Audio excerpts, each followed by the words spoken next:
There is an awful lot that can be said about both the progression of the law, but also the change in attitudes of the larger society in general.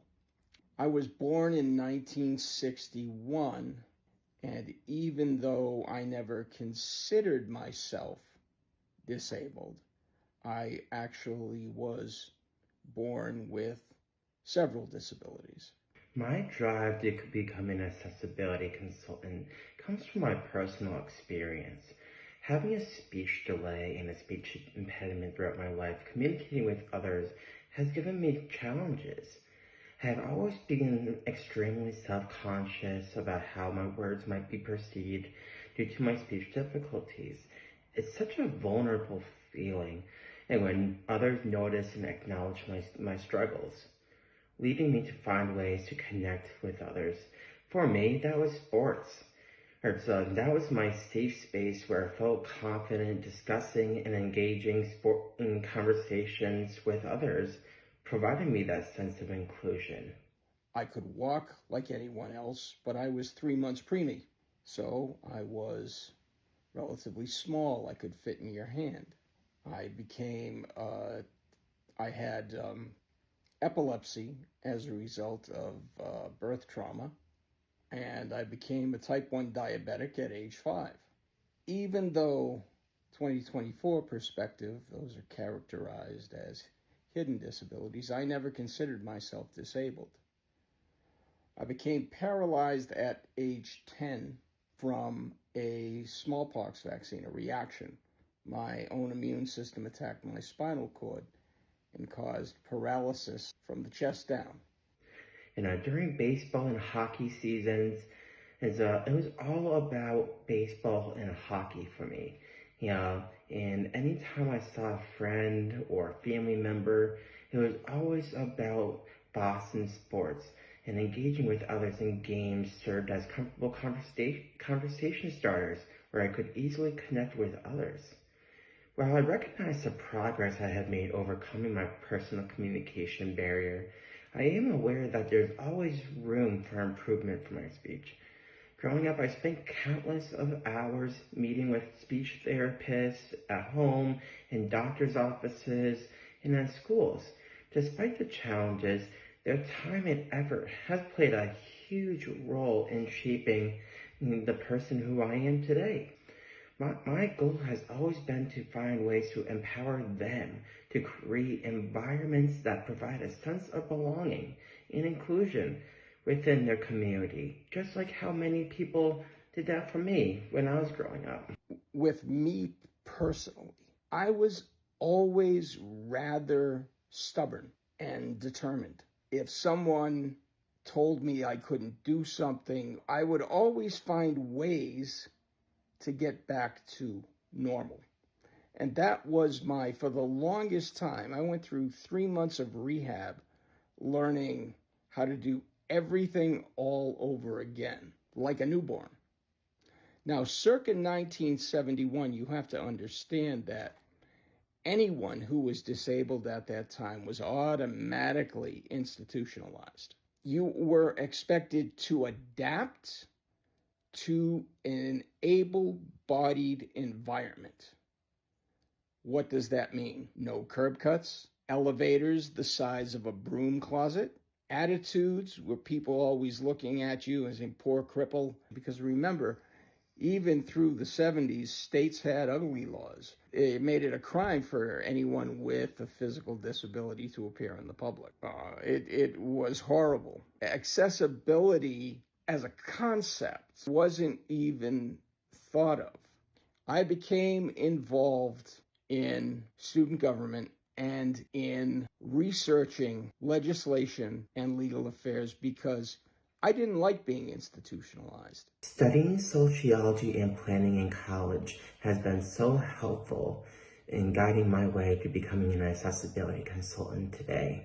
In 2016, I was introduced to the sport of sled hockey. Sled hockey involves playing the sport while seated on a sled, using sticks on both sides, just offering a competitive and physical experience just like traditional hockey. What really amazed me in sled hockey was seeing these players with physical disabilities like cerebral palsy, spinal bifida, or paraplegia showcasing their freedom and speed on the ice and demonstrating the same passion and drive as in stand-up hockey. While many people have told them they are not able to participate in a physical sport like hockey. But anyway, what's that have to do with the ADA? Massachusetts was at the forefront of access at the time. And as I said, I was involved in student government. And we had Chapter 766, which basically stated that disabled children, students, had the same rights as non-disabled students to get a quality education. And it was an exact process of evaluating from an educational perspective. And these were people that had no idea who they would come in. They had no idea about your background. So a lot of it was kind of hit and miss. In order to be recognized, you had to do things 3 times better than an able-bodied person. From a legislative standpoint, that came into lobbying towards and teaching others about Chapter 766, about having these core evaluations done with the essence of getting the disabled out of the institutions, or as I used to refer to it, off the reservation. Once you graduated high school at age 18, you were kind of thrown into the mix and told to, well, figure out how to live on your own. There were no good support services. From an access standpoint, the first thing that we did was we organized on campus and started sit-ins and protests so that we could basically picket and have curb ramps put in so that we could gain access to stores. Remember, in the 70s, you still were dealing with 28-inch doorways. When I moved to Vermont in 2019, I was really drawn to the state's person-centered approach to disability support services. Vermont's emphasis on shared living arrangements rather than group homes really enhanced independence and life skills among people, fostering a profound sense of belonging within their homes and their communities. The Americans with Disabilities Act has been around for 34 years, and it continues to make a positive impact in our society today. As there's been progress in understanding and acknowledging the ADA and accessibility in general, there is still a lot of work to be done to make our communities more accessible. When looking for a restaurant to eat, or a store, or a gas station, many people look through their car windows, deciding whether to stop or not based on the exterior accessibility of the location. Where we can improve is ensuring all businesses and community settings are accessible for everyone. Many businesses today only meet the basic requirements for accessibility. But I spent my teen years involved at the state level with the Department of Ed, working on implementing Chapter 766, which turned out to be a model for Section 504 of the Rehab Act. And the last 3 years of high school, I was probably out of school for 2 days a week, and I would be at the State House or off campus at day-long planning sessions, because this impacted every single school system across the Commonwealth. Me and 5 other students were asked to put a publication together, the Student's Guide to Special Education, which would take all the law and put it into an understandable format. And so we basically put that publication together, and it went out in multiple languages. It was on cassette. It also went out in Braille. There was no ADA yet, but people in wheelchairs were more seen in the community, especially, working and so forth. Accessibility to me means ensuring that everyone has the opportunity to be included, participate, retain their self-worth, and continue their personal growth as a person.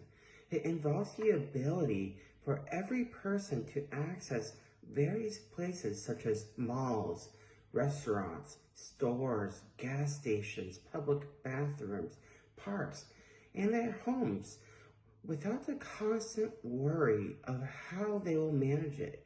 Questions like, is there an automatic door opener at this location? Is there seating at a restaurant that's comfortable and at a good height for me?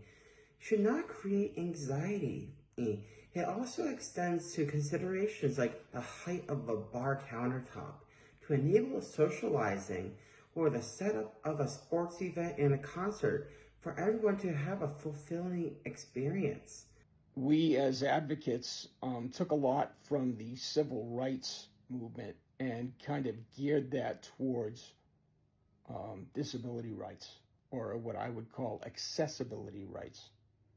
We would sit into the various offices to get attention and to get laws passed that would make it more inclusive. Laws went in incrementally. When the ADA was passed, that was a significant step forward. But before that, it was Section 504 of the Rehab Act, which was passed. There was the 73 Act and then the 77. The biggest struggle for the longest time was the administrations didn't want to publish the regulations. So they wanted to kind of pigeonhole it. And thanks to a number of individuals out on the West Coast who basically coordinated mass sit-ins of Social Security offices, that really brought the fight to Washington. And from then on, we saw people really taking a determined front to make things more accessible. You had the Capitol Crawl, which was important, showing that people with various paralysis couldn't get up to the Capitol because at the time there were no ramps, there were no, very few elevators that would accommodate a wheelchair. What was big was the Olmsted cases that made it through the courts that basically said you cannot isolate people with disabilities from the general public. You need to offer services in the most inclusive environment possible. And that was huge. So have things gotten better? Yes. But there are many, many challenges still in front of us. When I look ahead to the future of accessibility and inclusivity, I really envision a growing awareness and emphasis on ensuring spaces are accessible for all. With the current senior population percentage of 18%, it's really important for families, co-workers, and friends to choose locations to spend time that are inclusive and easily accessible for everyone. Advocates play a major role in educating others about the current resources and equipment that is currently available to enhance accessibility and inclusivity. I really believe that the advancements in technology will play a major role in enhancing independence and inclusivity for our people. I expect to see more changes in businesses and community locations such as parks, schools, airports, churches, grocery stores, restaurants, gas stations, and public transportation. Enhancing accessibility is an ongoing process with endless possibilities for improvement and empowerment for everyone. I'd like to see, ideally, the next step in the evolution of access and accessible housing is to see every single family home have at least one accessible entrance. A majority of the people, non-disabled people, are what I call tabs. temporarily able-bodied. As we age, we're an aging population. And as we age, the likelihood of becoming disabled rises as high as 50 or 60%. So, like death and taxes, disability is almost guaranteed for most individuals. And society needs to wake up to that challenge. The rung of a ladder was not meant to be held stationary. Instead, it was just meant for you to place a foot on to move up to the next rung and go beyond.